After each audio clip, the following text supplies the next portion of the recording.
Hi friends, welcome back to Sasikla Francis Kolangal YouTube channel and இயேசு கிறிஸ்து சமாதானம் இல்லங்களில் தங்கட்டும்.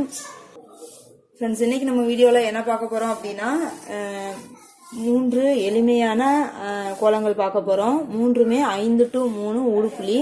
வாங்க फ्रेंड्स, முதல் கோலம் எப்படி போடுறோம் பார்க்கலாம். फ्रेंड्स, வீடியோக்குள்ள போறதுக்கு முன்னாடி அந்த ரெட் கலர் சப்ஸ்கிரைப் பண்ண கிளிக் பண்ணிக்கோங்க. கூடவே இந்த பெல் ஐகானையும் கிளிக் பண்ணிக்கோங்க. ஃபர்ஸ்ட் கோலம் 5 to 3 ஊடுபுள்ளி.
ஃப்ரெண்ட்ஸ், இதுதான் 3 எளிமையான 5 to 3 புள்ளியில் உள்ள கோலங்கள். ரொம்ப அழகாக இருக்கும் போட்டிங்கன்னா. இந்த 3 கோலங்களையும் உங்கள் வாசலில் போட்டு பாருங்கள் ஃப்ரெண்ட்ஸ். போட்டு பார்த்துட்டு உங்கள் கமெண்ட்ஸை வந்து எனக்கு சொல்லுங்கள் ஃப்ரெண்ட்ஸ். இந்த வீடியோ உங்களுக்கு பிடிச்சிருந்துச்சு அப்படின்னா மறக்காமல் இந்த லிங்க்கை உங்கள் ஃப்ரெண்ட்ஸ் அண்ட் ரிலேட்டிவ்ஸ்க்கு ஷேர் பண்ணுங்கள் ஃப்ரெண்ட்ஸ். மறக்காமல் என்னோட சசிகலா பிரான்சிஸ் கோலங்கள் சேனலை சப்ஸ்கிரைப் பண்ணுங்கள் ஃப்ரெண்ட்ஸ். உங்களை நெக்ஸ்ட் வீடியோ மீட் பண்ணுறேன். பாய் அண்ட் டேக் கேர் ஃப்ரெண்ட்ஸ்.